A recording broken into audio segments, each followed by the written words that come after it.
Evening, ladies and gentlemen, or good morning or good afternoon, wherever you are. It's so wonderful to have a worldwide audience. And of course, I'm here with Usama Dakdok. Now, we did push the clock forward. We've started 30 minutes early.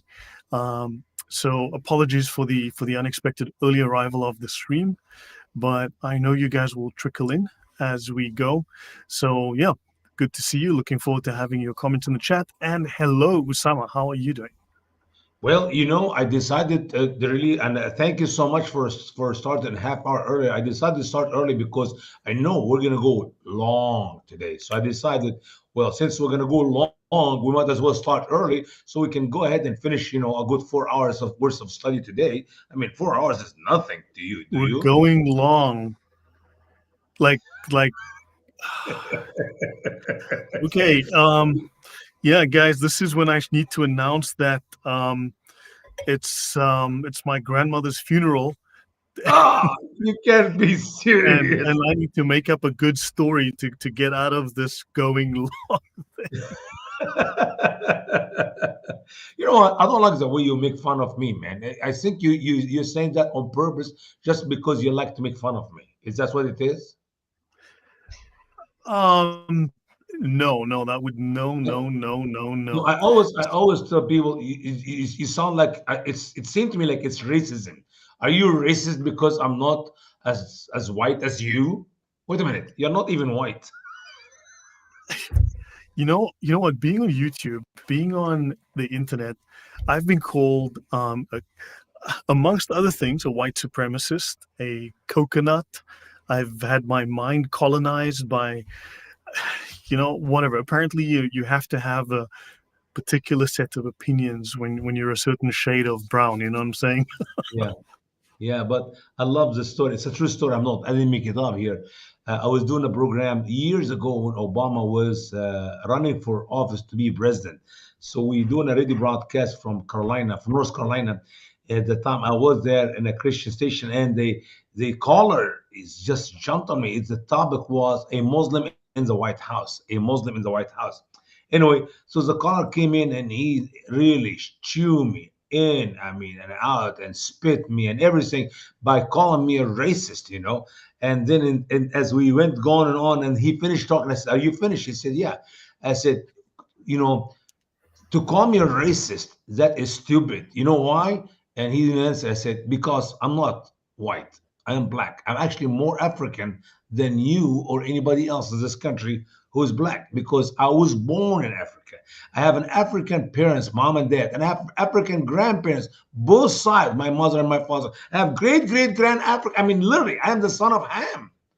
And you call me racist, that make you stupid. But anyway, so move You on. know what? First Obviously, of all, Islam is not a race, I and know. it's an ideology. It's like saying that people who criticize socialism are racists. Yeah. And also, yeah, I've had, what's odd. I've had Black Americans. I don't like calling them African Americans because Never. I'm from I never Africa. did. They're not I never. African to me. That they're black, but they're not African. They're clearly American. Yeah. And they would tell me, "Well, Lloyd, we're blacker than you, therefore we are more African." I said, "No, I They are white literally that. African, man. They are white. I have some friends that are solid white Sudanese, solid white African. I'm not talking about South America. Yeah." And then I was told that because I don't worship the ancestors, I don't sacrifice chickens on the altar, and I don't Ah, worship, I think, the green, the red, and the yellow, or whatever it was, the colors, because I mhm. don't. I was like, you do realize Africa is like more than 50 countries, thousands of languages, thousands of tribes. There isn't like Africa isn't one country with Well, one set those of rules. is a fact, Lloyd. Those who make this statement, African American, they are so ignorant of reality of what Africa is. He never been there. That one time, a preacher we have a big argument. I can share it with you some other time. But I told him where you were born. So he said Jefferson, whatever name of town. I said, where is that? He said, here in Louisiana. I said, the last time I looked in Africa, there were no Jefferson nor Louisiana. So obviously you are an American. I don't know why you call yourself African, my friend. Anyway, so that is the story about the level of ignorancy among those who claim to be African American in America when they know nothing about Africa nor America. Anyway. Yeah, man. Look, yeah, look. I mean, Americans are really nice people. I've been there many times. I've spent lots of time there. But yeah, but there is a chip on the shoulder of American black people, and yeah, unfortunately, it got worse under Obama. That was my genuine experience. Although I've met some really He, wonderful he people, brought it's he sad. brought the problem from the bottom to the surface and ignite fire in it. The Yep. problem was racism in No, he America. did. He did. He did. By the way, I want to show some guys before we go on. So there's a couple of things I just want to talk to the audience about. Something that I've been working on. I started again over a year ago. I made the notes. I never quite finished it, but this is based on something that we were talking about recently, Osama. That's with the Islamic alignment of Calvinism. Hmm. And I have some notes to show you there as well, which I'll just maybe do a quick overview. But here's the thing. Has anyone heard of this guy? Do you know this man, Aleister Crowley? Nope. Aleister Crowley is perhaps the most famous Satanist of the 20th century. And he started a religion called Thelema. And what is really interesting is that he was a huge fan of Islam. And his religion is based very much on Islam. Hmm. So it would seem that the most famous Satanist of the 20th century has, shall we say, he's got a certain love of Islam and incorporated it extensively into his own New religion. new religion. Hmm. And he also had some very negative things to say about Christianity. Is anyone surprised? Nope. Yeah, there's someone writing to you. Faris Adam is writing to you. Osama, can you see the comments? I'm sorry. Let me look here. It says, "My beloved brother Usama, I have a problem with my son because of the preachers on YouTube who brainwashed him, including one called Jake Bringilla, an Italian convert to Islam who attacks the Trinity in all his videos. I made my son watch dozens of videos and it didn't help," she says, or he says. Jet Please write an Bringilla. email or in any way, other way we can communicate.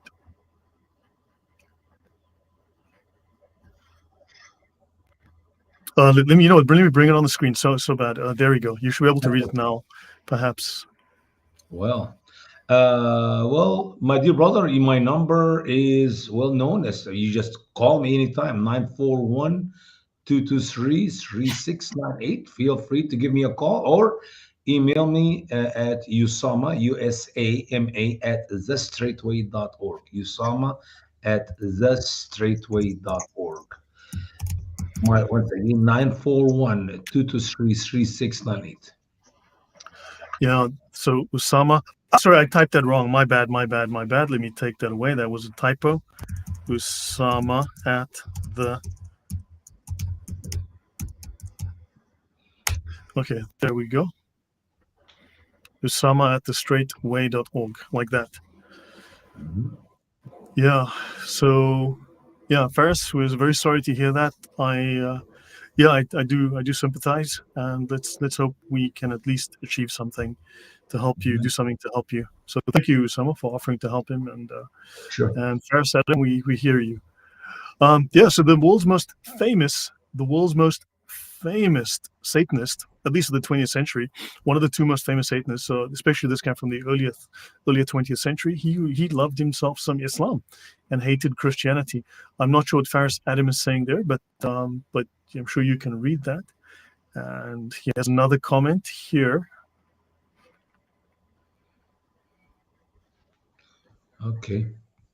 Yeah, so Catherine says, Mustache Man loved Crowley too. He got around.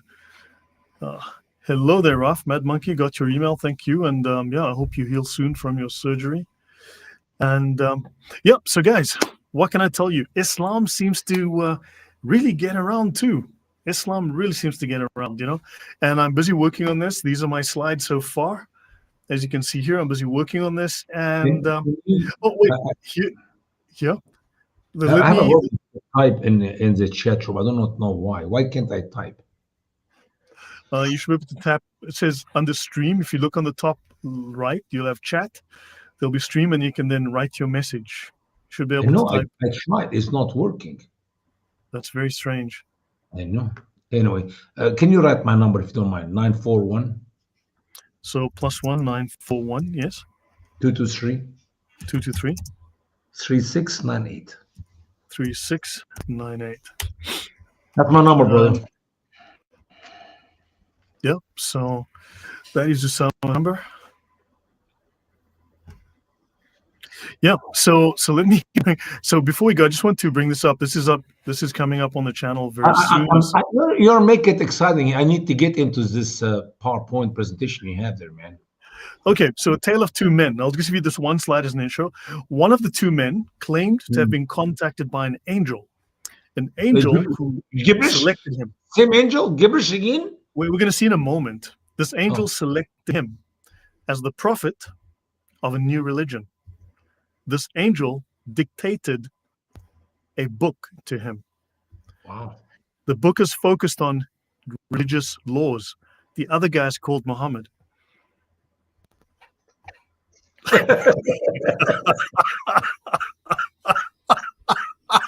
This is so funny. This is so funny. So yeah, this is so I can't welcome wait. to. Yeah, I can't wait. We're gonna do that next week.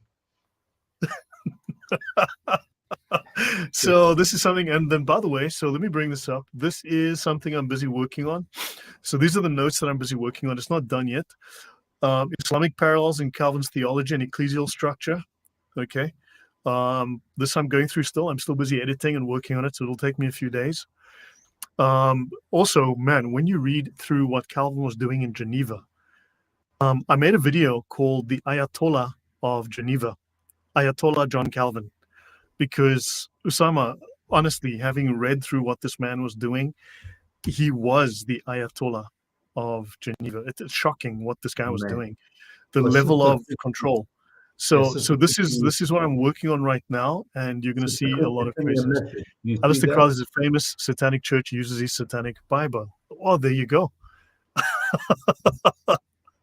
So there you go. So yeah, I'm busy working on these different things. So guys, that's what we're busy doing.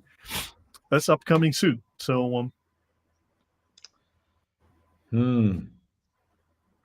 don't know. Was Saint Augustine also visited by an angel who told him to recite in the name of the Lord? I have no idea.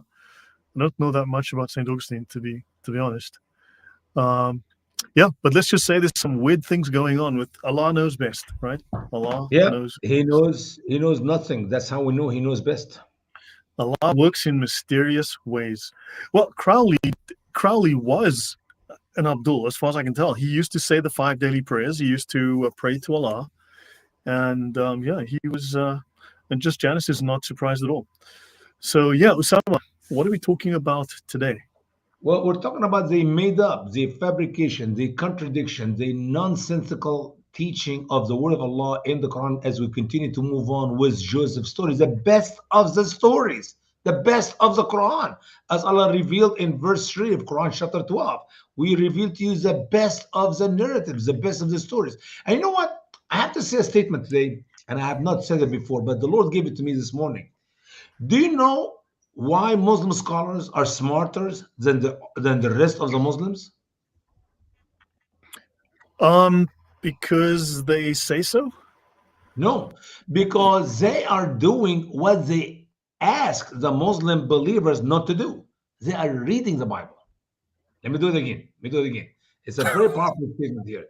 The only reason Muslim scholars are much smarter, they know much better about the Quran than any of the Muslim believers, because they are doing what they ask the Muslims not to do, which is they're reading the Bible. The only way Ibn Kathir or Al-Tabari or anybody else, I don't care what their name is, the only way any Muslim will know better than the rest of the Muslims is just because they simply read that book, the Bible.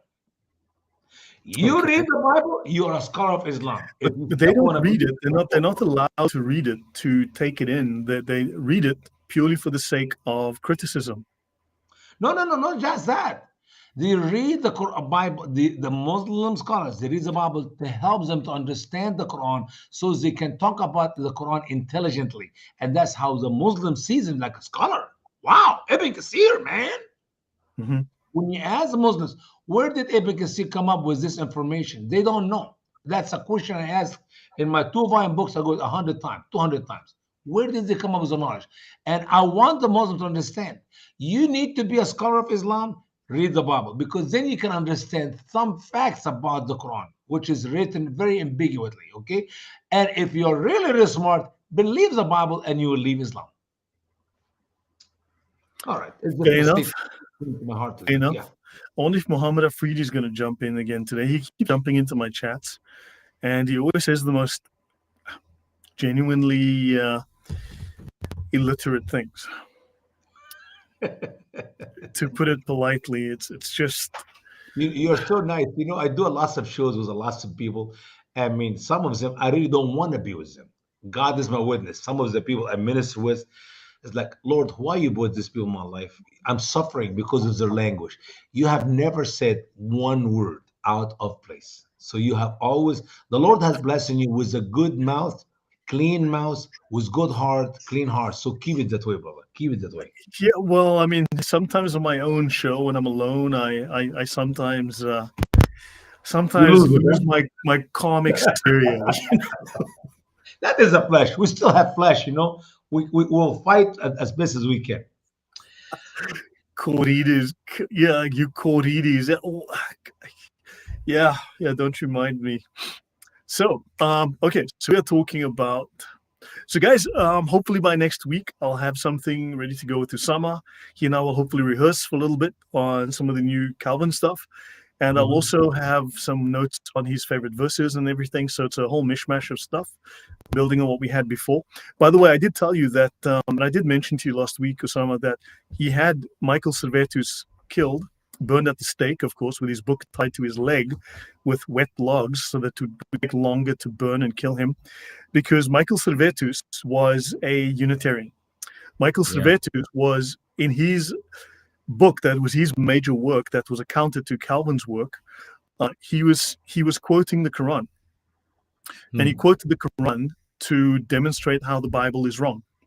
Man. So he was showing how the Quran teaches that Jesus was not divine and that the Trinity is false. I wrote a paper in school years ago, 24 years ago, 20 years ago, about John Huss.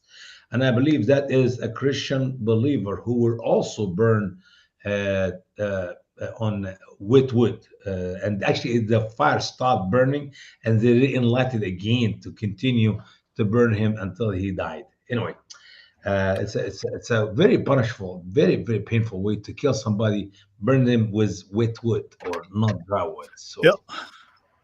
but we'll get to John Calvin in a little bit. But let's just say there was a lot of Islam floating around at that time, oddly enough. Which Okay, means, here's the reality, brother Lloyd.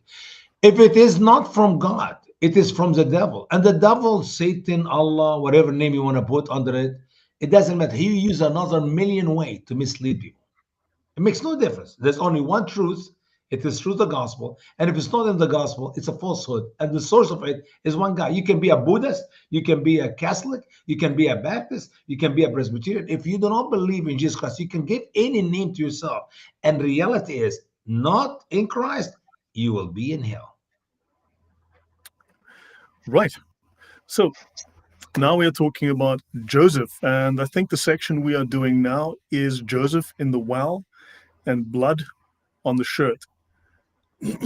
So I believe this is where we finished last time, just above. So we've got to look at the story of Muhammad in Quran 12:15 to 18. So when they'd gone with him and they agreed to place him at the bottom of the well, and we revealed to him, you will inform them of this, their affair. You know, and they did not feel. You know what? I know a guy who woke up after an accident and he couldn't feel his toes. And then, the doctor asked him, why can't you feel your toes? And he said, I lost my arms in the accident. That's a funny joke. Anyway, so here's the deal. When you read the Quran, if you are not familiar with the Bible, once again, you could not figure out what Muhammad is trying to say. And I hate to say that when, through my experience ministering to Christians all over this country and different parts around the world, that when you talk to Christians, they do not realize They're using their belief or their knowledge of the true biblical account to understand the Quran without realizing it. It's like I'm talking about something here and you don't know what it is, but in the back of their brain they know what it is, because not because the Quran said anything make any sense, no, but because the Bible is there in their head. So somehow they automatically, their brain takes them back to the Bible, understand the Quran, and move on. I said, whoa, whoa, whoa, whoa, do not use the Quran, I'm sorry, do not use the Bible to understand the Quran. You're deceiving yourself. It is not to be understood book. So here it is. Let's look at this verse again. So when they had gone with him, who is they? These are the Joseph brothers. Who is him? That's Joseph. And they agreed to place him at the bottom of the well. They agreed to put him at the bottom of the well. Okay. And we revealed to him. Who is him? Is it Jacob? Is it Um, Joseph? Is it Joseph? Is it somebody else there? You don't know. You cannot figure. That's where you go to scholars' interpretation, and then you read the statement, the most famous statement. Scholars disagree because some said it was Jacob, some said it was Joseph, some said it was Moses, some said it was Muhammad, some said it was Gabriel. Or I don't know. Just pick up a name, and that's where you come up with the different opinions of what Allah meant by what He said in the Quran. That is the if clearest book. if Allah wanted you to know, He would He have would said have said. so. You will inform them of this, their affair. And they did not feel. Who are they? These are the brothers. They didn't feel what? Their toes? I don't know. At least, but they had arms. So yeah. Look, man, this is. We need to understand that Allah knows best. We need to accept I it. understand. You need to humble I yourself here. And they understand. came at evening to their father weeping because they Oh, didn't really? feel a thing. Crocodile Oh, tears because they so didn't feel. yeah, in the Bible, do they went to their father that evening? I mean, were they shepherding the sheep next door? Do you understand where is Dosan from? Where Jacob living at the time? See, here's the problem, Lloyd. When you read the Quran, no names, no cities, no location, no time. Figure it out. They came to about that evening or a week later. Which evening? Yeah, but you see, the problem is if the Quran had these details, it would confuse you with the facts. Yeah. And was he really weeping? Is that what we read in Genesis? Oh, oh, Father, look at this. Oh. Is that what they were doing? Keep Um, going.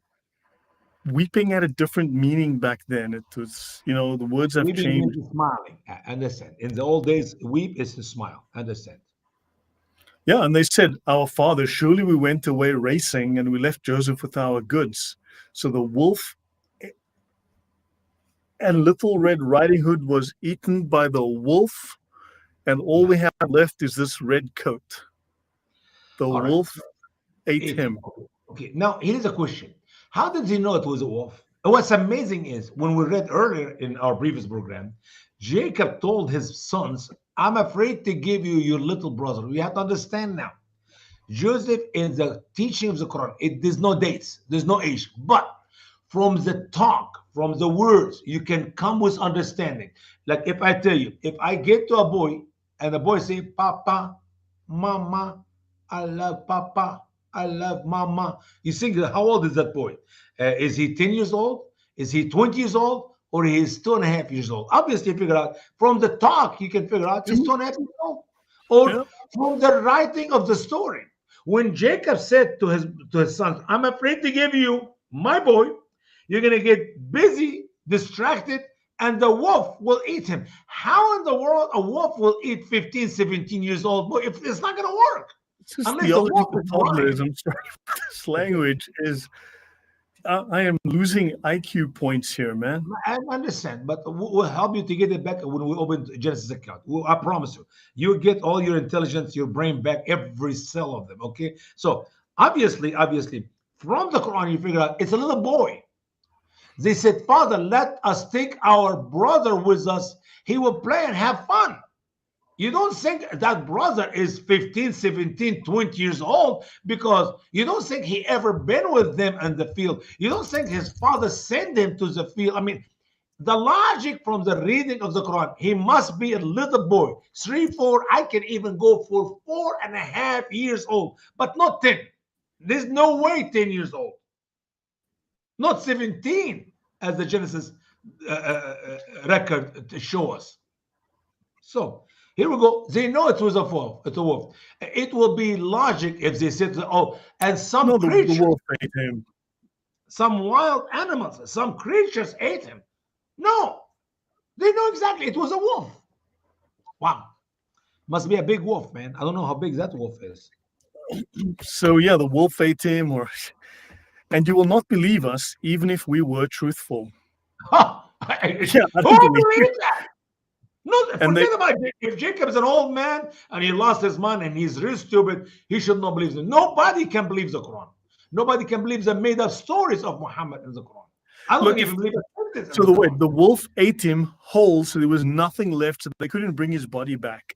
No, it's the Okay, shirt. The shirt, brother. The shirt. and they put on his kamas with a lie, with false blood, and he said, "Yet your soul lightens the affair, so Oh, patience look is at it. Look at beautiful." the action of Jacob. I mean, if there's any logic in life, there is no logic in Jacob. If there's any logic in life, there's no logic in the Quran. Oh, I always made the story like this. Jacob heard the news. His son is eaten by a wolf. His little boy is been eaten by the wolf. And the guy's coming in crying and weeping. Oh, look. And Jacob would say, take it easy. Hey, Leah, Leah, Bella, Zelfa. Somebody make some dinner. The guys walk so far and they're hungry. Put some coffee on the fire out there. Okay, that is his reaction. He's worried about feeding them and fix some cup of coffee, not worry about the loss of his son. It's not even close to the Bible. It is not close to any reality of a father who loved his son. He got the news, your son is eaten by a wolf. And what did he say?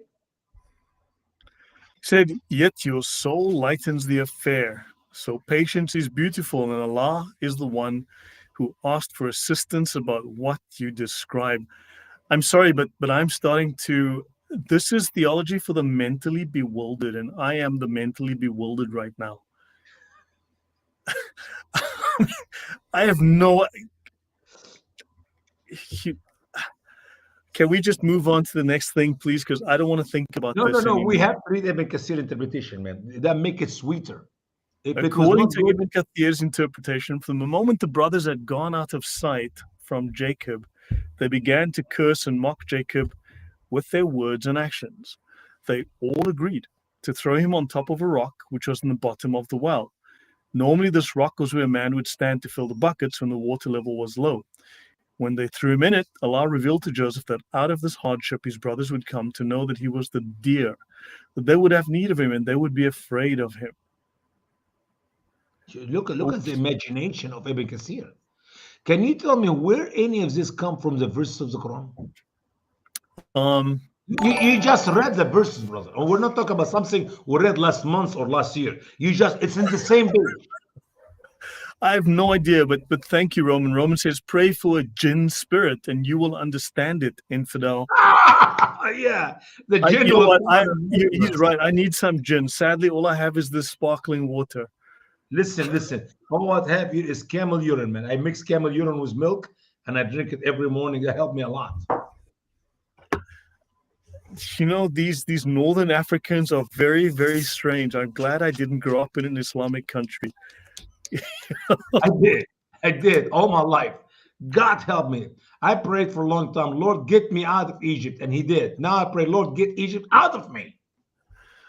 Radio. Well, thank you very much, Roman, and welcome, D. Milliman. Yeah, thank you very much, Roman. So where did they get those details? It's in the footnotes. It's in the Quran's footnotes, and we just don't have that version. Written by Yusuf Ali in his translation, a guy who does not speak Arabic. I'm amazed. And he translates the Quran, by the way. Imagine with me. A guy translates the Quran, does not know Arabic, and he have the footnotes somehow from Angel Gibberish, I guess. Yeah, go ahead. Yeah. So, how could they have interpreted the verses this way in the interpretation of the words? And they did not feel. Mujahid and Qatada said that the brothers were unaware of the revelation of Allah to Joseph. Ibn Abbas interpreted this as that Joseph would inform them of their condition, but they would not recognize him. As for the brothers returning to Jacob, Ibn Kathir said, they came by night in the darkness. Wow, listen to this. By night, it was dark. Do you see the details? I mean, was he there? Is this Qatada or whoever wrote that was there? He didn't. Do you read that in the verse? It was at night and it was dark, and the moon was shining a little bit. It was half moon. This was the time before the moon was split, and people didn't see it because it was at night as well. Otherwise, they would have seen it. So the nights were very dark then. That's why no one saw the moon splitting. So this is because in the old days the moon, it was much like young girls were much bigger and older. Yeah, they used to get maturity around 5.5, 6 years old. Five, maybe 6. The most is 6. They actually get around 6:15, 6:20. Yep. So then. All right, guys. So thank you and welcome for being here. There's still a couple of places in the back, but shortly there'll be standing room only. So please help yourselves to a seat and let us continue with this absolute torture. Yeah. Shocking. Yeah. So the brothers returning, they came by night in the darkness. They explained to their father that a wolf ate him. They assured Jacob that they were truthful, even if he did not believe them. Mm-hmm. I don't believe them. They told their father that he was excused for not. I excuse you for not accepting our story of the wolf eating Jacob or Joseph or anybody, especially since Jacob had told him that this would happen. Yeah, he did. As for the blood which was put on Joseph's shirt, it was the blood of some animal. Yeah, that's one of those. It must be blood of some animal because it was not the blood of Judah or Reuben. I know for sure. I was about to say it's definitely one of those. It's definitely one of those animals. Was definitely one of those. Yep, so, makes sense. No doubt. Now, no doubt. Yeah, the some animal. That's a mathematical animal. I think. Yeah. That they had killed in order to deceive their father and claim that a wolf had eaten Joseph. It was said that they forgot to rip the shirt for the lion. Oh my word! Like imagine that. So what happened is the wolf told Joseph, "Excuse me. Can I take your shirt off first? Why? Because I want to eat you. I don't like fabric of cotton to come in my teeth." So he took the shirt off first, and then he ate him. Look, Allah works. For instance, the rock that ran away from Moses, right? And Moses had to run naked, hitting it with a stick. This happens a lot. This happens a lot. His underwear was there too. Oh my God! Can you imagine? He is running naked, and the rock took the underwear and the whole thing. Man, that was embarrassing. Ibn Kathir said that the father knew how much they hated Joseph, how much they envied him, and how Jacob had loved Joseph since his childhood. For Allah chose him to be a prophet. Notice the reaction of the father in Quran 12:18. Let's stop. Wait a minute. Did Allah choose all the 12 children of Jacob to be prophets according to the Quran? So why Ibn Kathir here is lying or deceiving his audience, his naive, gullible Muslims, by saying that Allah chose Joseph, but he did not choose the rest of them, the 11s. I mean, the Quran is very clearly the entire 12 children of Jacob were prophets. I could not find a reason that he's struggling to come with a reason why Joseph's brothers hated him that much. You have to understand, he's a little boy, 3, 4 years old. He have done nothing wrong. He never been with them in the field. He never returned any bad reports about the things they were doing to their father. He never told them his dreams. I mean, I'm trying to find how in the world you get 10 brothers, grown up, mature boys, grown up men, to hate their little brother that much. Without give me one reason, according to the word of Allah in the Quran, give me one reason for anybody to hate Joseph. Because a prophet is hated in his own country and his own time. And mashallah. You know what? Luckily, I had a subscriber send me dehydrated camel pee tablets. And I'm gonna Go ahead. Yeah, put it I'm in your I'm I'm water. gonna drop that in here now, and then I got to close this bottle because I'm gonna get fizzy water all over my keyboard. So guys, thank you whoever was so kind to send me these. I had a different subscriber send me some dehydrated water, but I didn't know what to add. Camel urine, man. Camel urine. What more do But you this need? stuff really works. I mean, it's flavored at least. It's got so good Oh, stuff. camel urine come with flavor now. They come with hazelnut, French vanilla, Irish. I mean, what flavor do you want? I'll send it to you. Yeah, I know. I mean, so basically, it's I prefer like the zero percent You're version. not a man enough to drink camel urine. That is a problem. Oh, okay, no, we need to take this seriously, Osama. We're looking at the Quran. It's the word of Allah here. Trust me, talking about camel urine looks no different than talking about Joseph. Catherine They're all figured the it out. same. But it was youngest child syndrome. What is that? When you're jealous of the youngest child. Oh, because he was young and they're old, that's why they hated him. And in the same time, Allah chose all of them to be a prophet, and Ibn Kasir lied, and he said, because Allah chose him to be a prophet. How can Allah choose a little boy to be a prophet, but they did not know it? It's a good excuse. Okay, Quran 12:18, man. We're moving on. We're verse 18. It's going to be done. And they put on his kamis with a lie, Kameez, that non-Arabic word means shirt. All right. a shirt, non-Arabic word of Greek, Syriac origin. MashaAllah. And he said, yet your soul lightens the affair. So patience is beautiful. And Allah is the one who asks for Again, assistance. Jacob is not upset. He have no worry whatsoever. And what's so amazing, a little bit later, he will cry years later and he will lose his sight over his son. You know what? The fly wing smoothie for your antibiotics next time from Oh, Fanatic I, 1000. You know what? I add this to my diet as well. 1000, thank you very much. Well, I need to maybe try another one of these tablets. It's still taking a while to, but you can see it's getting a little yellow there. So, It's turning to camel urine. I wasn't kidding. Okay, another one. This is You're good. killing me, Lloyd. Yellow. So patience is beautiful, and Allah is the one who asked for assistance about what. Okay, I'm sorry, man. I feel like I've taken crazy pills. Is this not a strange reaction for a father who has just lost his beloved son? We realize the complete nonsense of the story in the Quran, for when he loses his little son, especially if the child were devoured by a wolf, we know from Red Riding Hood it's going to be okay. Yeah. It's just fiction. And this would fail to show any sorrow whatsoever. Someone may say that because Jacob was a prophet, he knew from Allah that his son Joseph was alive. So that is why he did not cry or show any sorrow. However, this theory is refuted by the later action of Jacob in verse 84.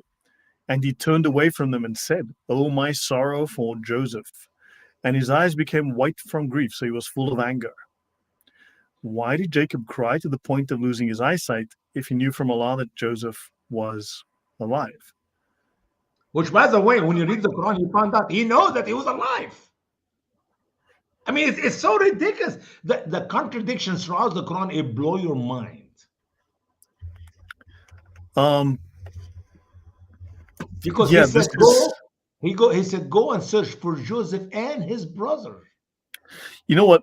There's a saying that I think applies to the guy who wrote these stories. It goes, if brains were dynamite, you wouldn't have enough to blow your nose. Yes. Yes, So indeed. the true account is found in the Bible in Genesis 37, 31 to 35. The brothers. Now we're going to bring reality to your brain, man. You'll be fine after reading the following sentence here. All right. So the brothers took Joseph's tunic, dipped it in the blood of a goat's kid that they had killed. Then they took the colorful tunic to their father and told him that they had found this tunic. They asked Jacob if he knew it was Joseph's. He recognized it as Joseph's and said that a wild beast had devoured Wait a minute, he didn't Joseph. say wolf. No, this is the logic of the biblical account. He didn't say wolf. Right. Yeah, but Joseph had been torn to pieces. Jacob then tore his own clothes, put on a sackcloth, and mourned his son for many days. His sons and daughters tried to comfort him, but he refused to be comforted. Jacob told them that he would go down into the grave to Joseph in the morning. Jacob then wept. In the Quran, there was no specific animal's blood mentioned that was found in the coat. But according to the Bible, it was goat's blood. It was the colored shirt or coat of Joseph, but Muhammad did not describe Joseph's coat as a colorful shirt, only said it was his shirt. And you know what? I have a problem with that because here he's assuming Joseph's gender. This is so, the second very important difference is that in the Genesis account, Jacob examined the shirt and said that an evil beast had devoured him. The story in the Quran is an error. Jacob declared the beast to be a wolf. It's unlikely for a single wolf to kill and devour, yes, a healthy, strong 17-year-old man. In reading the Bible, we see the reaction was appropriate to the action for Jacob tore his clothes, put on sackcloth, and wept for many days and refused to be comforted. This is a much more believable account of. Can you do me a favor? Go to Genesis account if you don't mind, bro. Go to the Genesis account. Genesis, yeah, go to Genesis. I'm going to tell you what chapter in a minute here. Go to Genesis chapter, I believe 36 or 37. Just give me a minute. Give me a minute. Let me see where that's found in the Bible. Yep, Genesis chapter 37, maybe. Let's look. My brain. Yep. Okay. Let's go to verse.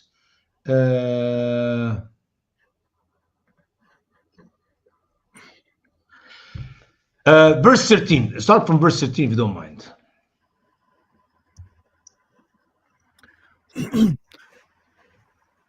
So verse 13, and Israel said unto Joseph, do not thy brethren feed the flock in Shechem? Come, and I will send thee unto them. And he said to him, here I am. Notice here. No, brothers, I know we do not need to put comments. We do not need to talk. But when you talk to Muslims, you have to talk to Muslims like you're talking to little children, okay? So anybody with logic or common sense, anybody who does not believe in the Quran, you read the Genesis account, we just read the Genesis account and you got it. But we're talking to Muslims, you have to slow a little bit. So Joseph here was sent by his father to check on his brothers, whom he used to go and shepherd with from previous passages in the Bible. As a matter of fact, I'm not going to tell you, read this. Look, see here, listen to this. Okay. I go to tell you. Okay, go to verse 2. This is now yellow. See? This is now yellow, Usama. See, it works now. Sorry. And he said to him, go. Yeah. There you go. It's definitely yellow now. So you see the camel urine tablet has now dissolved. Yeah. Okay. Go, I pray thee, see whether it be well with thy brethren and well with the flocks. No. Verse 2. I want you to. Verse 2. Go up to verse 2. I apologize. These are the generations of Jacob. Joseph, being 17 years old, was feeding the flock with his brethren. And the lad was with the sons of Bilhah and with the sons of Zilpah, his father's wives. And Joseph brought unto his father their evil report. So here is the two facts. He was 17 years old because somebody said, how do you know he was 17 years old? Well, the Bible said so, okay? And he was shepherding. He was working with his brothers. And the other thing is, once in a while, when his brother do something really stupid, he'll come home and say, Dad, Reuben did this. This guy did this. Jad did this. Now you know why, because snitches get stitches. Yeah. All right. So now go down now to verse 14. 14. And he said to him, go, I pray thee, see whether it be well with thy brethren and well with the flocks, and bring me word again. So he sent him out of the vale of Hebron, and he came to Shechem. Notice, he sent him from Hebron to Shechem. And Shechem, that's where the brothers supposedly to be shepherding. Keep going. Shechem. Yeah, just shows little I know about these words in the Bible. And a certain man found him, and behold, he was wandering in the field, and the man asked him, what seekest thou? And he said, I seek my brethren. Tell me, I pray thee, where they feed their flocks. And the man said, they are departed hence, for I heard them say, let us go to Dothan. And Joseph went after his brethren and found them in Dothan.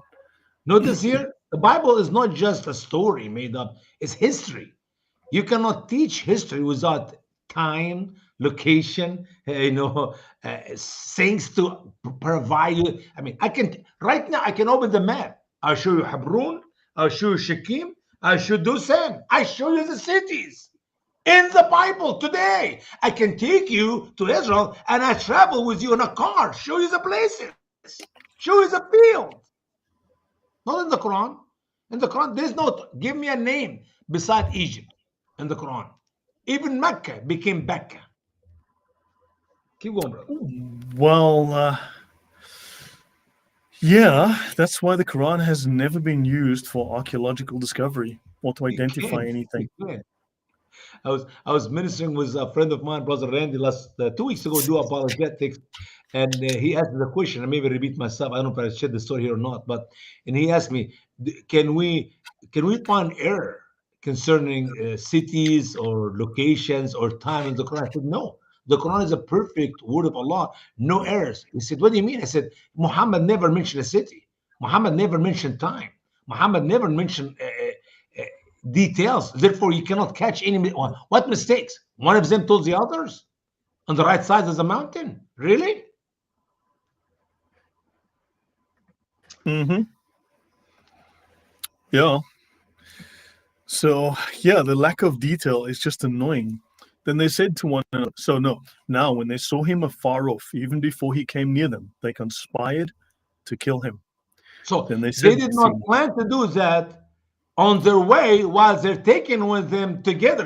They're traveling with their little brother, the 3, 4 years old, and then we're gonna kill him. We're gonna do this. No, no, no, no, no. No. This happened on the spot. They see him coming. Okay, that's where the devil's thoughts came to their hearts. Go ahead. right, and they said to one another, look, this dreamer is coming. Oh, whoa, whoa, whoa, whoa, whoa. How did they know he's a dreamer? Because in the word of Allah in the Quran, Jacob clearly said to his son, do not tell your dream to your brothers. While the Bible said he told them not just one dream, but 2 dreams. So come therefore, let us now kill him and cast him into some pit. And we shall say, some wild beast has devoured him. We shall see what will become of his dreams. But Reuben heard it, and he delivered him out of their hands, and he said, let us not kill him. And Reuben said to them, shed no blood, but cast him into this pit, which is in the wilderness, and do not lay a hand on him, that he might deliver him out of their hands and bring him back to his That's father. not. That's not what Ibn Kathir understood. That's not any person with logic or common sense can understand from reading the Quran. From reading the Quran, you figure out they all agree, and the scholar Ibn Kathir says they all agree to kill him. No, there's no names. First of all, I need to hear the word Reuben, and why Reuben saved his life. It's not in the Quran. The perfect best story of the Quran is nonsense, dumb. Why would the Quran determine that this is the best story? Well, what is special about this particular tale? Verse 3 in Quran chapter 12, man. Yeah, that's true.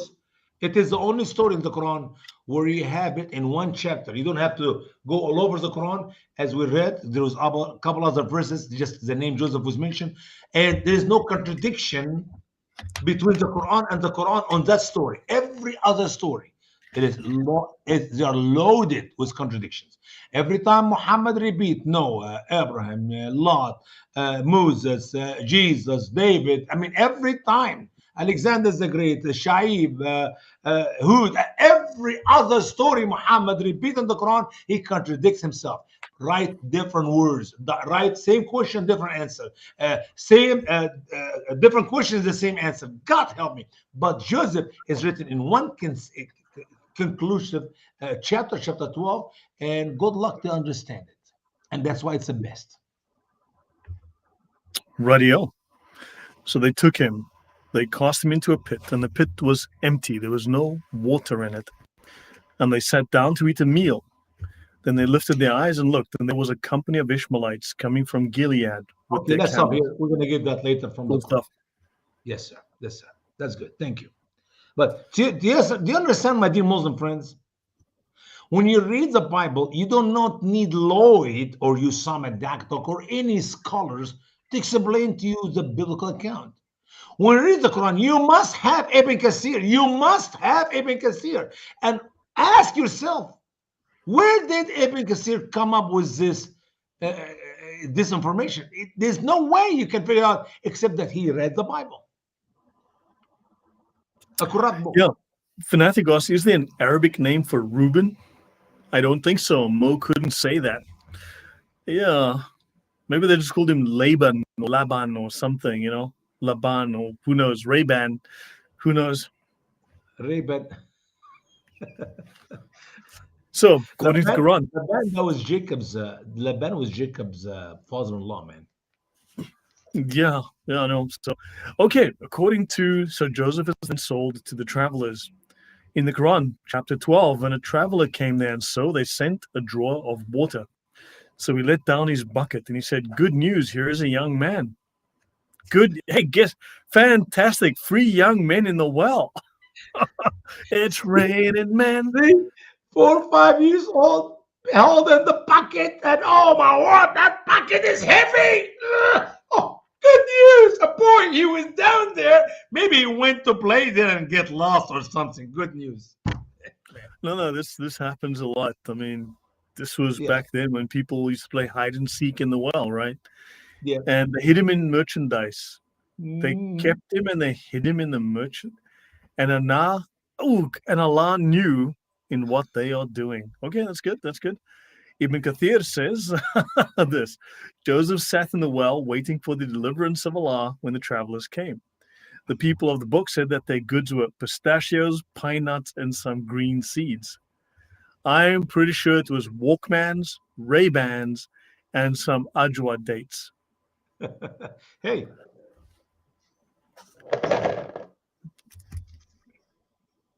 My yellow liquid and your... You disgust me. Go ahead. So they were traveling to Egypt after coming from the Levant, the old Syrian border. They sent one of their party to draw water from the well. Let's stop for a minute. Stop for a minute. Can you tell me where in the Quran we read this information? Say again, sorry? Where in the Quran can we find this information? Ibn Kathir is telling me. The footnotes. The footnotes. Ibn Kathir had the footnote version, but that was lost, unfortunately, because that's like it was next to the Injil when they lost it. That's why they lost the footnote version and the Injil. Ibn Kathir was the last guy to have seen it. So last seen Ibn Kathir. Yep. Mm-hmm. Mm-hmm. Okay. Good. Keep reading. So when this man saw Joseph, he said, oh, good news. And they added him to their goods. Great, we can sell this guy we found in the well. So I find this to be a pattern that Ibn Kathir used in his writing. He always wrote that the people of the book said this, or the people of the book said that. However, when I examined the account in the Bible, I found that Ibn Kathir lied. For as we read in the Genesis 37 account, the travelers, the Ishmaelites, did not have pistachio, pine nuts, and green seeds, as he stated. What they had was spices, balm, and myrrh. There was no mention whatsoever of it. Listen. On that trip, they did not have the other stuff. But in the previous trip, that's what they were carrying to sell, man. It's just a little bit confusion here. It's okay. Yes. And they sat down to eat a meal in Genesis 37. When they lifted their eyes and looked, there was a company of Ishmaelites coming from Gilead with their camels, bringing spices, balm, and myrrh on their way to carry them to Egypt. So Judah said to his brothers, what profit is there if we kill our brother and conceal his blood? Come, let us sell him to the Ishmaelites, and let not our hand be upon him, for he is our brother and our flesh. And his brothers listened, and then Midianite traders passed by. So the brother pulled Joseph up, lifted him out of the pit, and sold him to the Ishmaelites for 20 shekels of silver. And they took Joseph to Egypt. So we discover from the passage above, the true story is that Ishmaelites did not come from the Levant, but from Gilead on their way to Egypt. The Bible clearly states that Judah is the one who came up with the idea to sell Joseph to the Ishmaelites.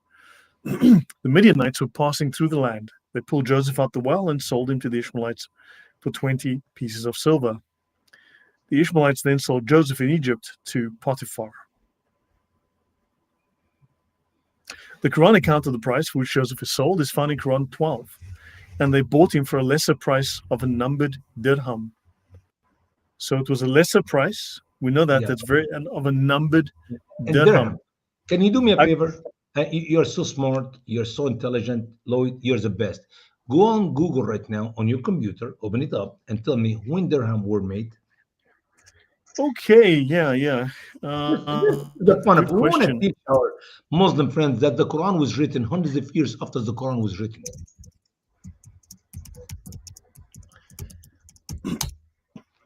Let's Show have a it to the look. people. Show it to the people. I don't want you to do it for yourself because It you're was lying. first used, okay, the first distinctly Islamic silver dirhams were minted during the reign of the Umayyad Caliph Abd al-Malik, Brother, who ruled from not 685 to Islam, not Islam. 705. I'm talking about dirham itself as a money, like US dollars. We've been using US dollars now for over 200 years. The British pound has been used now for hundreds of years. I need to know when dirham was actually made, Well, I mean, there's one it's from the United Arab Emirates, 1973. brother. They were they You're making the mention problem worse. I need to look for when is first time dirham was ever used as a money. Can you write that question? Forget about Islamic. I am looking Keep looking. 1973 it says. I mean that's Nope. It was before that. It was way, way before that. I've got dates here for the year 700, roughly the year 700. 700. Okay. Yeah, 700. 697, 700. That's what it 700. shows. Do you know when Joseph story took place? I would say it probably happened last week. Okay. No, it's actually 1200 years before Christ. 12, I'm sorry. 12, no, no, wait a minute. Are you Abraham, saying these are Abraham time was traveling 1800. Abraham was Muslims? 1800. So it have to be around, sorry, around 1700 years before Christ. Okay. Are you saying these are time traveling Muslims? Yeah, yeah, whatever. So 17 plus 7 is how many? 17 plus 7. So that's the 7 until the 1 past the 2 minus the it's 24. Why? So Muhammad mentions the Quran. They sold Joseph, but with a lesser price of numbered dirham, when there was no dirhams for another 2,000 plus years. Can you help me out? How did Muhammad rule the Dirham world? back then meant a quarter sheep, you see. So they sold him for a lesser price of numbered quarter sheeps. So those days you put a number on the quarter sheep because sheep quarters needed to be numbered Mashallah, because mashallah. because that's What did the Bible say a minute ago? If you still have your beige in the Bible, or you closed it? which one? Which page? Let me see. They No, sold him no, go down 20 pieces. It was sorry. Well, when they sold him. he was sold by his brothers. Yeah, how much? Wasn't it 20 pieces of silver? Nope. Read it exactly. I don't want you to make it up. Okay. Oh, 20 shekels of silver. Thank you. There was no dirham then.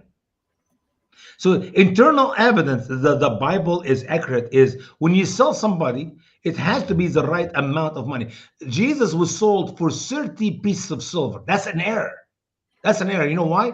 Because people in Jesus' days used to be sold for 50 pieces of silver. But why the Bible made a mistake and make Jesus to be sold for 30 pieces of silver? Oh, because there was prophecy. He would be sold for 30 pieces of silver. Well, guess what? The prophecy must be fulfilled.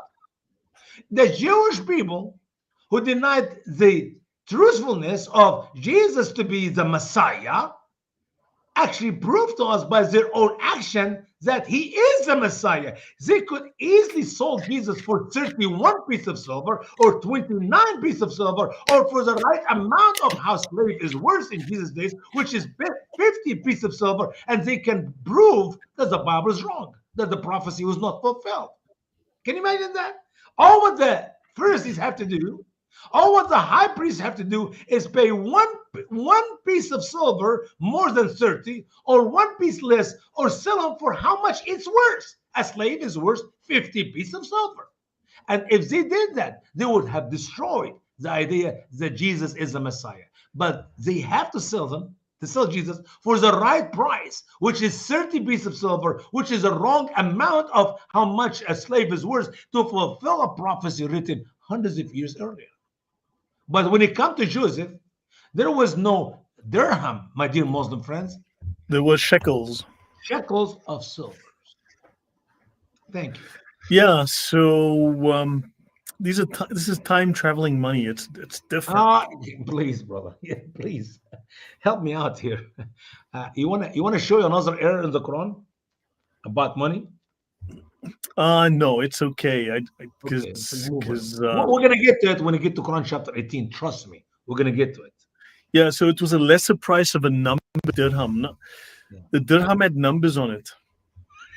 So I mean, this is a Ah, miracle. This is a shocking you know, amount of you detail. remind me. You remind me of Brother Muhib. I do TV broadcasts in the Arabic language every Friday, 9 o'clock Central Time for 2 hours, and he always loved to defend. I mean, he's a Christian brother, I know. Okay, but he always loved to defend Ibn Kathir. So he come up with some dumb sentence like you're doing right now.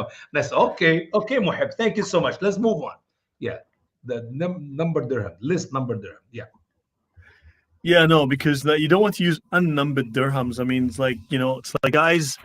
I mean, look at these numbers. Look at I'm a Oh, that's a multi-millionaire. big This number. is Woo, man. You must be rich. It's backwards. Your computer's camera is backwards. But sorry is about it that, but 50,000? No, 50 million. What is that? it, yeah, guys, I was going to retire on this. I thought I found this while visiting Zimbabwe once, and I thought I was going to retire, Fifty million. Man, if I but can it have has a one. number on it. And I imagine they gave me this without a number on it. Then I'd be lost. I'd be like, how much is this money worth? Can someone help me? It's not a numbered dirham. And so right after that, the Muslims, because these people from Gilead, wherever they were from, they didn't have money with numbers on it. So maybe you could have it a $500 note. Maybe it was a $10 note. You just didn't know. It could have been worth 50 cents. So MashaAllah, the man. Muslims came up with a bright idea right after this incident. Said, "Hey, let's put numbers on the money." Now you convinced me. Can we say the Shahada now, or should we wait until the end of volume two? Let's wait till the end of volume 2, for the dramatic effect. Because yeah. Yeah. Okay, so they sold him for a numbered. Okay, yeah, great. Money had numbers on it. That's a new one on me. How did Ibn Kathir? Because I mean, back in Africa, we would trade beads or pieces of leather or Something. something. Yeah. So Something for something. So the Quran doesn't say how many dirhams. Muslim scholars tell us what they believe. Ibn Abbas, Qatada, many others said they sold Joseph for 20 dirham, and each brother took 2 dirham. Mujahid said that for 20 dirham, that Joseph was sold for 22 dirham. But Akrama and Muhammad ibn Ishaq said that Joseph was sold for 40 dirham. Finally, Ibn Kathir suggested, and Allah knows best. You know, teach me to be silly. Teach me to be real silly. Find something not important and make big deal about. And that is how we know scholars of Islam are very silly. This was just getting interesting. We were just getting to the climax, and then suddenly it's like Allah knows best. So okay, we only have. I mean, the difference is you see the Quran. There's a lot of detail in the Quran. The Bible is pretty. The Bible only has one story. The Quran has like 9 of them, right? So there's variety. There's more dramatic flair. There's options. The Bible only has one story. One is nothing. But the Quran, you got all of these. There's things going on. A friend of mine, her name is Emel from Morocco. She told me when I read the Bible, it seemed to me it's just a book written by some people. It's very easy, anybody can understand it. But when I read the Quran, it is the word of Allah. It is very difficult, it's very hard to understand. Is she also trying to find therapy now? I don't know, brother. But think about it. If you're gonna write a letter to somebody you love, your wife, your son, your daughter, your mother, will you write her a letter that she cannot understand it, she cannot read it? How can the Quran says it is easy to understand? Mubin, واضح, clear. At the Look, same time, when you read it, you couldn't understand anything. my wife is Polish. She often says things to me that I can't understand. If she's mad at you or she's angry at you, I guarantee it, You man. know, the mafia makes you an offer you can't refuse. Polish people make you an offer you can't understand. Amen. So, Joseph's new home in Egypt. In Quran 12:21, Allah stated, "And he who brought him in Egypt said to his woman, treat him generously. Perhaps he may be useful to us, or maybe we can take him as son. God help. Likewise, we did settle Joseph in the land, and we will teach him the interpretation of the sayings. And Man. Allah has victory over his affair, but most people do not know." Who Yeah. comes up with these endings? These are driving me bananas. Because it is the word of Allah. It is Allah Himself. He put it in the guarded board 50,000 years before He I mean, created Adam. I mean, just think about this. Think about it. You can open another subject now. Allah knows every word the people will be saying. You're talking about election? Allah it knows every word will come out of every person's lips, and He put it on the guarded board 50,000 years before He created Adam and Eve. yeah, but I mean, this is like totally. It's like, and Allah has knowledge of where the full stops go. He will put a full stop by every sentence. It's Amen. like, huh? Yep. Because He's Allah. I mean, it's like it's so arbitrary. Anyway, Ibn Kathir said they said the Egyptian who bought him was the prince, and he was in charge of the entire treasury. So not just he was bought by someone special. Ibn Ishaq said his name was From an Atfir. officer to the prince of Egypt, charge of all the treasury. Wow. It's a little bit extraction. A guy who collects the garbage now becomes the mayor of the city. Okay, I got you. Yeah. No, I mean, yeah, because yeah, his name. I got this. His name was Atfir ibn Rahib, and that the king of Egypt on that day was Al Rayyan. Rayyan. Al Rayyan. Yeah, no, Ibn no, his name was. al-Walid. Ibn I'm. al-Walid. And his wife. It's amazing. When they give you Muslim Arab names for the pharaoh, it's like, think with me for a minute. The president of the United States of America, that's before Barack Hussein Obama, Ali ibn Hussein ibn Abdul Hamid ibn Abdul Jabbar. If you tell that to any historian, they will laugh at you. There is not a president in America. His name is Ali ibn Hussein ibn Alim ibn Jabbar. That is an Arab name somehow from Saudi Arabia, okay? You cannot make him the president of America. I used to say that until I got to Barack Hussein Obama. I said, here we go, first Muslim president in America. It makes no sense whatsoever how stupid the American people to allow that Yeah, guy. so We we know. know now. So guys, do me a favor, look up Atfir ibn Rahib, and if anyone can find him in Google, that'll really help. Thank you. Trust me, you will never find him anywhere. I'm sorry, Usama, I'm getting PTSD from just reading this stuff. You That's know, okay. I'm getting Rayyan. traumatized from having Rayyan to ibn do. Walid. Ibn al-Walid said that the wife of the prince, Al-Aziz, was Ra'il, daughter of Ra'il. Please make it stop. Others said her name was Zaleka. When you say others, that means scholars disagree. Is her name this or her name is that? Or I mean, what is his name? Usama or Pajama?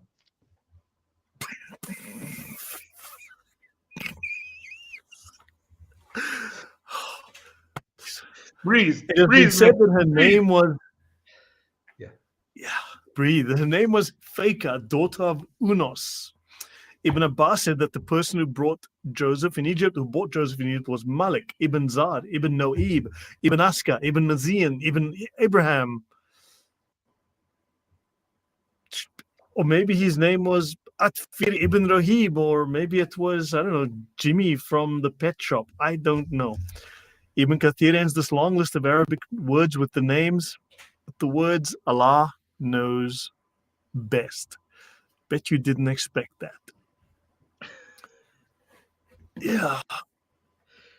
It's a confession. It's a confession. Whenever you read Oh my God. whenever Father you read Abraham, but not Muhammad, the biblical one, the one with the Smurfs. Oh yeah. Oh my God. Yeah, yeah. This is too much, too much to take. I See mean, now like, why we start early? We start early so we can get to the bottom line before we lose our brains. See, it's good. now I can see why, you know, I can feel myself wanting to turn to alcohol here, you know. None of the Don't. scholars we quote claim to be a prophet, but they imply they were more knowledgeable than the angel gibberish. Neither Muhammad nor his angel gibberish knew the names of all the characters in the Quran. Also, all of these names existed in Muhammad's day among his Arab people, but not in Egypt because none of these names are Coptic or ancient Egyptian. What does the Bible say concerning the name of the man who bought Joseph? In Genesis 39, now Joseph had been taken down to Egypt, and Potiphar, an officer of the Pharaoh, captain of the guard, an Egyptian, bought him from the Ishmaelites who had taken him down there. The man was Potiphar, a Coptic name meaning a gift from the sun god. But Allah can't be wrong. I mean, it's the guy has like potentially 7 different names, 9, 10. I don't, you know, You know what and, amazing? and he. People think I exaggerate by putting these names in my book. When in reality, there is so many times there are a bunch of other names. I just felt it is stupid of me to translate every word they say in Arabic from Ibn Kathir book to English because then I know people are not gonna read my book. They're gonna throw it away in a garbage can. I mean, but look at the level of detail here. We know, for instance, that he paid money that had numbers on it. Oh yeah, list numbers. I mean, like, isn't that like an authentic detail that's historically verifies the authenticity of the information? And there were dirhams. The most amazing thing is they know what money. It was not Egyptian money. It was not British or American dollars. It was not Chinese, but it was dirhams. Okay, yeah. I mean, good thing that I can now sort of look forward to my retirement. Pretty soon I'll be able 50 to. million. My God. 50 million. Man, you'll be my best friend. You come live with me here, man, anytime in America. Bring I'm that gonna money. I'm gonna I just yeah. I'm waiting for this to mature and get better. Thank you very much. I can prove 100% the Quran of Allah. Your confusion and cluelessness by reading it proves it. Not convinced? Read Jesse 55, 8 to 9. Open and read it. Now you are done, infidel. He's right. He's right.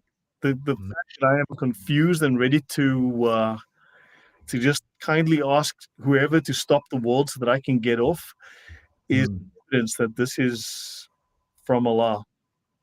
MashaAllah, MashaAllah. It must be. Roman, thank you very much. That is really profound advice. And yeah, so basically, if you're not losing about 100 brain cells a minute, you're not reading the Quran, I guess. And that's I am.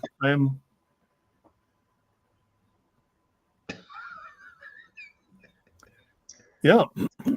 Help him, Lord, help him. So Potiphar, a gift from the sun god. That's too easy. How see? That's too easy. You know, Roman donated. Just open Josiah 55, 8 to 9. He says, read. Okay. Uh, this is a genuine chapter. Let's go look it up. Josiah, right? Josiah 55, 8 to 9. Let's have a look here. Is there such a 55? Is there such a verse? Such a book? There's no book by the name. I thought my brother is joking. I think so, but thank you very much. Then is that in the Book of Mormon? Yeah, it's like I think these Muslims are just making up books here. They Well, just Allah and Muhammad and Gibberish all making up stuff. Why not pick up a book? I always say it is in the actually you can find all these verses in the book of Second Opinion. Second Opinion, that's where you see it.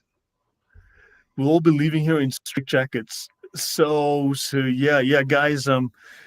Yeah, please donate for my therapy. I'm gonna need that. You need more than that, bro. Thanks. Okay, so as for the saying, we take him as a son, I do not find any proof or evidence of this act in the biblical account or historically, for Egyptians did not adopt slaves. I believe this fabrication by Muhammad is the result of him believing that Joseph at the time was still a little Little boy. boy. Little boy. Prophet, there we go. Does that help you?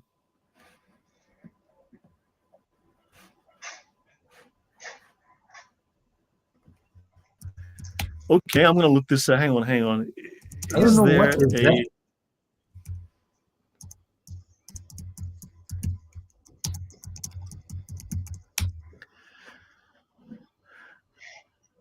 Isaiah? That's Isaiah? Yeah, Isaiah. I apologize, but I did not hit it right. Good grief, Isaiah. That would be the only one. Isaiah 55. You said 8 to 9, right? If I Yeah. remember. Let me open it myself in my Arabic here so I see what you're talking about. Yeah, Isaiah. Isaiah 55. For my thoughts are not your thoughts, nor are your Yeah. ways my ways, says the Lord. For as the heavens are higher than the earth, so are Mhm. my ways higher than your ways, and my Amen. thoughts are your thoughts. Amen. I believe in that. لأن أفكاري ليست أفكاركم ولا طرقكم طرقي يقول الرب لأنه كما علت السماوات عن الأرض هكذا علت طرقي عن طرقكم وأفكاري عن أفكاركم. أمين. Absolutely. I concur. I agree. Oh, yeah. So there we go. Okay, hopefully that is it the missing corrupted Muslim Injil? We finally found the Injil. I guess so. Yeah. Okay. Yeah. So, but yeah, this is actually, but this also tells us Allah knows best. Allah knows best. I mean, that's just, yeah, because you just don't understand Allah. That's just how that is. Okay. Ibn Kathir's interpretation of we did settle Joseph in the land, he said that Al-Aziz and his wife were forced to do good to Joseph, to take care of him. Where did Ibn Kathir come up with this Yeah, see, information? she used to fix him milk, man. In the evening and in the morning, she make him cereal and she gave him a glass of warm milk. Cookies? Cookies? Yes. Al Aziz's wife, she's like a mama to him. This can't be all bad. What? So let us look at the true account in Genesis 39. And his master saw that the Lord was with him, and the Lord made all he did to prosper in his hand. So Joseph found favor in his sight and served him. Then he made him overseer of his house and all that he had put under his authority. So it was from the time that he had made him overseer of his house and all that he had, that the Lord blessed the Egyptian's house for Joseph's sake. And the blessing of the Lord was on all that he had in the house and in the field. Thus he left all that he had in Joseph's hand, and he did not know what he had, except for the bread which he ate. Now Joseph was handsome in form and appearance. So Joseph was put in charge of all the household of the Egyptian master because he had found grace in his master's eyes. Joseph was the reason for all the blessings his master received. None of this information is mentioned in the Quran. Because he was just still a little boy, man. You could not do all that when you're still a little boy. Am I picking up a pattern here? It's the same thing. It's missing in the Quran. The details are all gone. The names are wrong. The dates are wrong. The people are wrong. The names are ridiculous. Man, you summarized my two books in one sentence. That's a miracle. You're so intelligent. You're amazing. Yeah. Oh, in some countries, Isaiah becomes Isaiah in translation. Okay, no, that's fine. Josiah. Okay, yeah, guys. So we solved the mystery. I'll drink to that. I've got some Amen. yellow liquid set aside for the occasion. So, yeah. In Quran 12, Allah says, and when he had reached his age of strength, we gave him judgment and knowledge, and likewise we reward the doers of good. Okay. What was his age? Scholars disagree. Without mentioning any scholars' names, Ibn Kathir gave different ages. One scholar said Joseph was at the age of puberty. Another, he was 18. Another said 20. Another said 25. Another said 30. Another said 33. And Al Hassan said he was 40 years old. Because children Actually, were of. majority of Muslim scholar believes the age of strength is 40. That is when Muhammad became a prophet.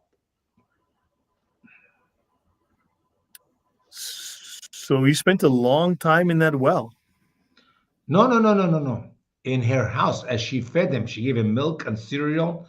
His adopted mama, she loved him so much, and now he's grown up boy, and he is with her alone. So you mean kids, She 40-year-old raised, kid. she raised him as a little boy, and now he's a grown up man, 40 years old. Go ahead. Okay, right. We do not know where Ibn Kathir got these ages because he did not name his sources. The Quran does not. It's a secret source. That's why. That is in the other footnote on the other page, which was eaten by the goat.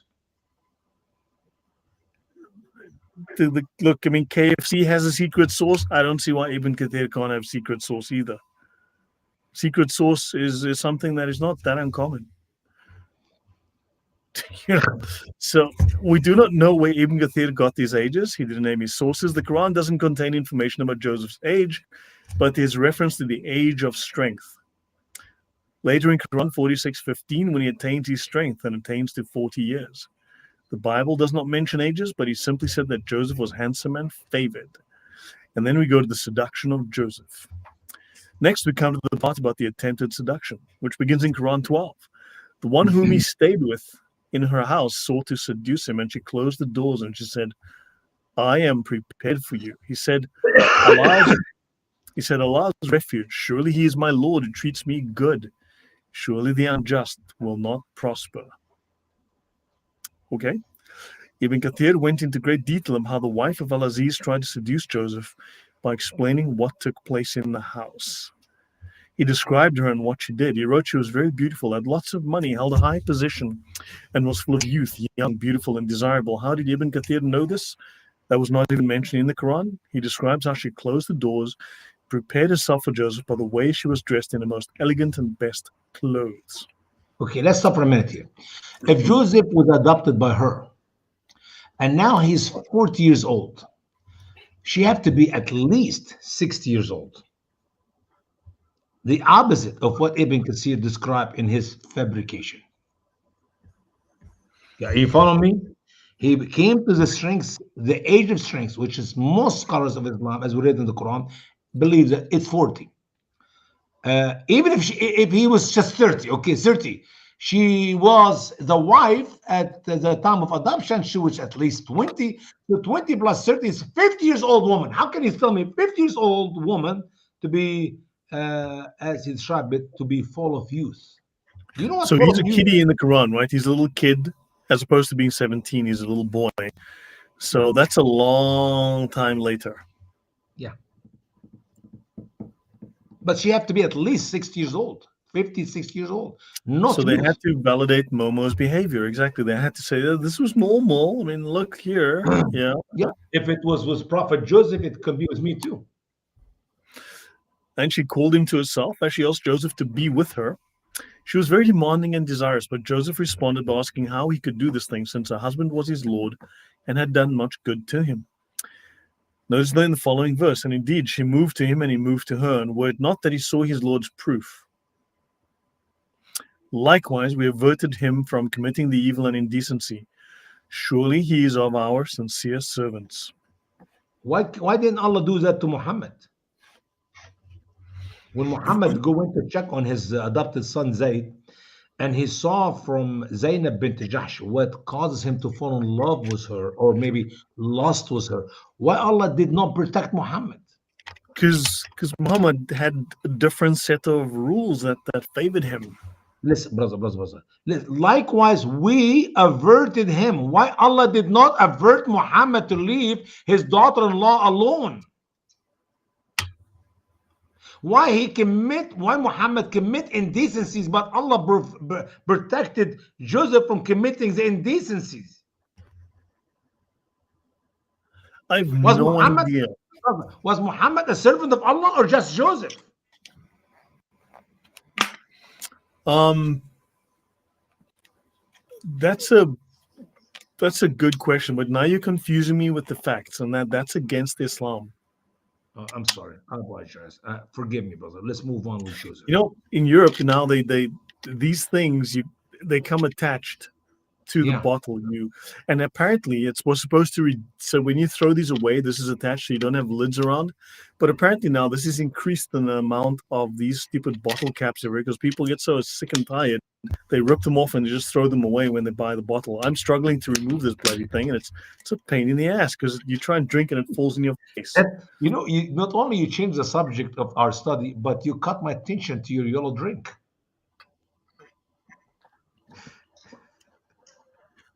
MashaAllah. Look, I mean, Muhammad could be all wrong. There had to be one thing at least he was right about. Yeah, must be true. If anyone would like, I will send them some of these tablets by mail. These yellow tablets that make the water What is yellow. made of? Seriously, what are they made of? Fruit? But see, it's everything backwards. I do not know where we can buy this in America. Yeah, I know. Okay, hold on. I can try and fix that. I can try and, but yeah, Flip then the again, camera, man. Please flip the camera, brother. yeah, then I have to flip the camera now. Hold on. Let me do that. Let's flip the camera, flip the camera, flip the camera. There we go. Ooh, Yeah, but now me everything's backwards for me. But now everything's backwards. It is free. Hydrate.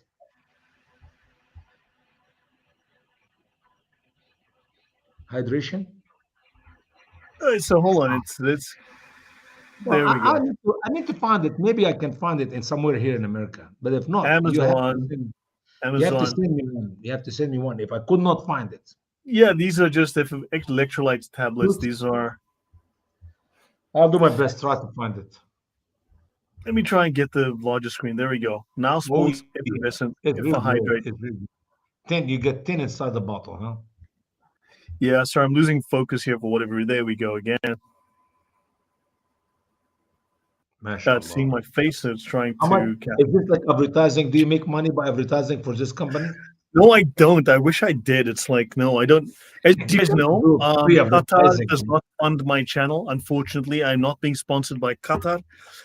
They find that my content is Islamophobic, and therefore I do not qualify for monetization by Qatar. They're not trying to bribe me, unfortunately. No are the communist Chinese. It's been very unfortunate that I don't. I'm sorry. But let's talk more about Joseph.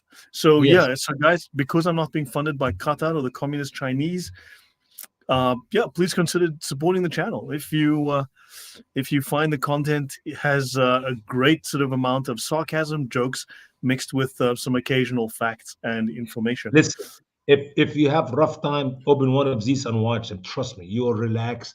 It's a beautiful relaxation. It will give you something to be thankful for of being a Christian or not being a Muslim, and then you sleep good at night. There's a blessing there. Amen. Yeah, we're trying to give you something to live for. So when Muslim scholars meet a difficulty in the Quran, they decide to omit it or they fail to illuminate it, just as the ancient scholars did with this verse and modern Muslims do today. They choose to formulate stories and details. They fabricate, as we see in the English translation. For example, Khan said, and indeed she did desire him, and he would have inclined to her desire had he not seen the evidence of his Lord. And as for Maulana, his translation says, and certainly she desired him, and he would have desired her were it not he had seen the manifest. What evidence? What did he see?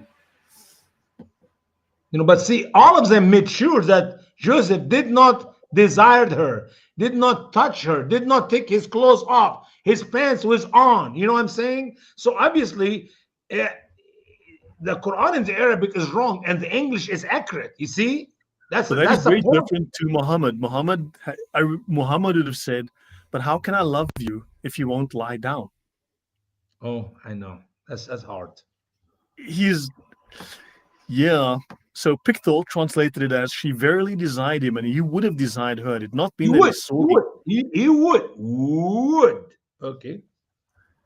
Had he not seen the argument of his Lord? Rashad said she almost succumbed to him, and he almost succumbed to her, if it were not that he saw a proof from his Lord.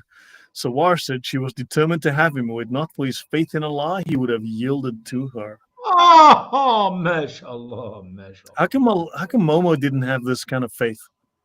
I know. That makes the matter worse. Do you know if you make every man in the Quran have sex with somebody, it will make Muhammad normal. But the problem is, every man in the Quran did not have sex except Muhammad. Yeah, so in Shakir, he said, and certainly she was made for him, and he would have made for her, were it not that he had seen the manifest. Would. Would. Would. So, what is the manifest sign of his Lord? What is the evidence that Coming they? up. I'm actually coming up to it. Yes, we will explain it in details. None of these translations are faithful to the actual words of the Quran, which states that Joseph lusted after her sexually. However, some, like Shirali, say add words. He made his mind to resist her. This is not accurate. All they've tried to do in the above is manipulate the words to influence the reader to assume that Joseph was about to do this act, but actually was not. This is not what the Quran contains, and in the original Arabic, Abu Huraira said, Muhammad said that Allah said that the cat in the hat said, if one of my servants thought about it, to do a good deed, then write it as one good deed. But if he performed it, if he did the action, then write it to him as 10 good deeds. Amen. If he thought of an evil thing but did not do it, then write it to him as one good deed. But if he performs the evil deed, then write it as one evil deed. Man, Allah is generous. He bless if you do what is right, and He will not punish you, and He will not double it or anything if you do what's wrong. And this is in the Hadith of Sahih Muslim and Sahih Bukhari. Muslim scholars also try to say he sinned with her in his heart while wanting to have sex with her, but he only desired her as a wife. Like Muhammad, he desired Zainab, the wife of his adopted son, as wife, and that's why Allah married her to him. You see, as a wife. I mean, you can lust after some woman because you're going to marry her in the future, you know. Yeah, and you say you're right. So this is the opposite of the teaching of the Bible, where it teaches that we will be judged for every thought and every word that comes out of our lips, according to Matthew 12:36. But I say to you that for every idle word men may speak, they will give account of it in the day of judgment. Idle words mean words does not really do good or bad. And looking after someone with a lustful eye is equal to committing adultery in the eyes of the Lord. We see further evidence of this between the immorality of the Quran and the Bible in Quran 53:32. Those who avoid big sins and sexual immorality accept al-lamam, surely Allah is broad in the forgiveness. You know what is a lamam? So that's when you don't penetrate the liver, I guess. Yeah, click on 38 if you don't mind. That will shock you. That will shock you. Everything that men can do with women without actual penetration. From Qurtubi. Yeah. So, not looking, not lusting in your eyes, you can have the best good feeling you can have with a woman without having intercourse. It's fine. So adultery doesn't count if you didn't go all the way. Exactly. So it's not any kind of adultery or sexual immorality if you. That's why in Sharia, in Islamic law, if a woman accuses a man of raping her, or if people accuse a woman for having adultery, they have to have 4 eyewitnesses seeing the penis inside the vagina. Otherwise, it is not adultery. It could be just as simple as lemon. Wow, this is Matthew 5:28 says, very different to the Quran. But I say to you that whoever looks at a woman to lust for her has already committed adultery with her in his heart. So the Quran does not tell us who the Lord is and what the evidence of the Lord is. Well, Qurtubi and Al-Tabari give us interpretations. Ibn Kathir, in the story of the prophets, does not go into detail. Qurtubi states that she, the master's wife, covered a statue or idol with clothes. Joseph asked her, "What are you doing?" She said, "I'm ashamed that my God sees me having sex with you." That is when Allah She's gonna cover her God's statues with curtain so they will not look at her when she's having sex with him. MashaAllah, MashaAllah. Yeah. Yeah. So that's when Allah brought shame to Joseph. Others said that he saw writing on the ceiling of the house, which was the writing of Quran 17. How do they know this? And do not Yes. get near the fornication. Surely it was indecent and an evil way. This is Yep. so, yeah. The interpretation of Muslim scholars as to the evidence of this law is, O son of Jacob, O you Joseph, will you commit adultery like the birds? I did not know but birds commit adultery. But here's a fact. Muhammad said, on the day of judgment, if you ever see a chicken or a geese or a goose or any bird without any feather, that is a sign that that bird commit adultery. Every time you see a bird without any feathers, that is the judgment Yeah, of we Allah. will remove the feathers of the bird because the birds are committed adultery. Allah will remove the feathers. Yes, yes. So basically, so we need to start looking out for adultery birds. You look at naked ones, but that's in the day of judgment, not now. I don't know. I'd feel kind of dirty if I was looking at naked birds. You know what I'm saying? It feel kind of weird. I don't know, man. I'm not ready for this right now. I'm not ready for this right now, Sama. Can we? I was talking to like this feminist one time, and she said, "Lloyd, I'm going to make your life a living hell." And I said to her, "Look, I'm not ready for marriage yet, but we can maybe just fool around a little bit if you like, you know." So, so yeah, that's anyway. Others said the evidence of his Lord was that Joseph saw Jacob in the ceiling of the house biting his hand. Yep, I, like this. I No, no, see no, look, like this. asking And his son not to do that that. is a sign that I'm ashamed of you. Don't do it. Jailbirds. Yes, Janice discovered these are jailbirds. So, shall we finish this chapter? It's like another page, sort of page to go. And then I conclude, according to the Quran, that Joseph had desired and moved towards his master's wife. But the scholars rewrote most story to say that Joseph didn't do these things.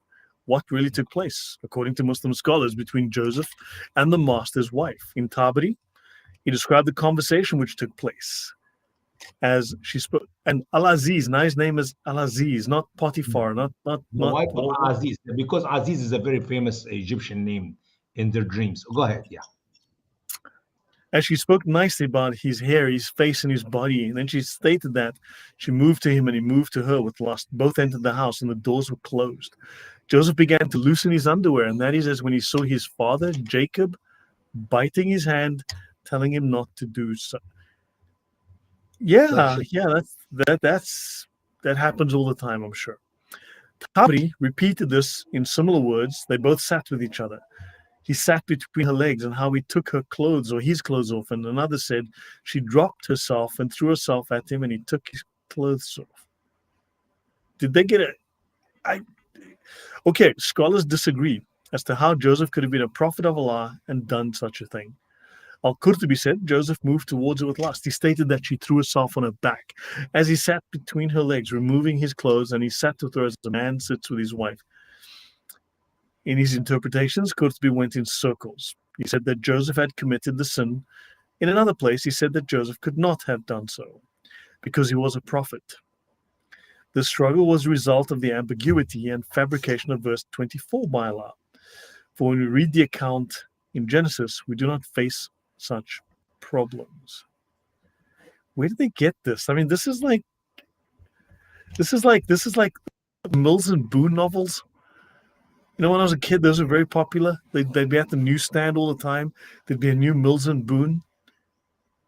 Good grief. Mm-hmm. Mm-hmm. When we read the MashaAllah. interpretation of other scholars, we can almost feel their pain. They struggle to prove Joseph's innocence because Muslim scholars believe all prophets were sinless. They reject the stories of the Bible. Except Muhammad. Whoa. Were sinless except Muhammad. You have to, I forgot. Man, I need to write this down again. Okay. Remind me when I do my editing next time, add except Muhammad. Yeah, except Muhammad, which point to many prophets who sinned openly and at the same time or another, at some time or another. Muslims also believe that Muhammad was the final and greatest prophet. However, the Quran states in 5 places that Muhammad was a sinful man, that Allah forgave his sins. Allah not only forgave his past sins, but he asked Muhammad to seek forgiveness for future sins. I mean, he should have spoken to Joe Biden, because Joe Biden does future pardons.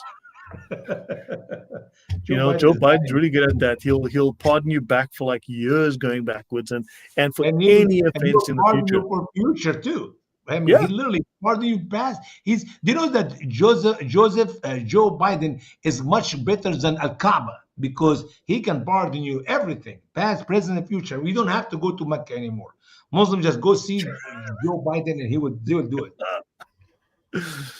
yeah. Here those were smart books called romance novels. So yeah, I guess we can maybe finish here. So Yeah, please. I don't want to take one more program, Muhammad brother. had not only sinned before he's profited, but Allah would also forgive his sins in the future. Muhammad's sins are covered in the section bearing his name in our book. That's the last chapter, chapter 41 and volume 2. When we get to it, inshallah, you will be saying the Shahada with a big smile in your face. You don't believe me. That's okay. That's okay. I'm there. No, I'm gonna. You will prove me right. Yeah, they didn't know Aramaic. They didn't know the stories the Quran was based on. They were pulling things from there behind.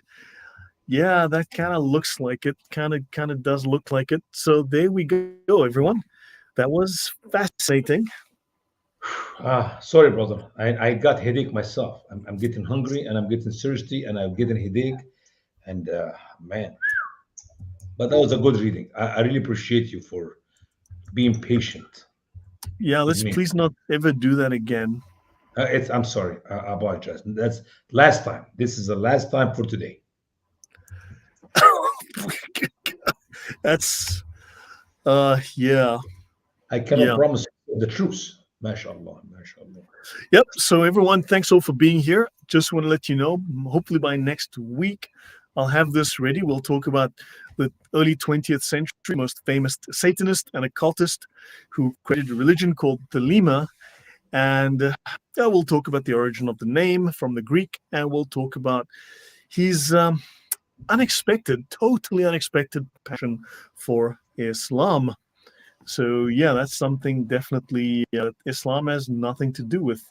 Once again, and guys, remember, if you want some good reading, there's a book called the Quran. I highly recommend it. Arif, thank you.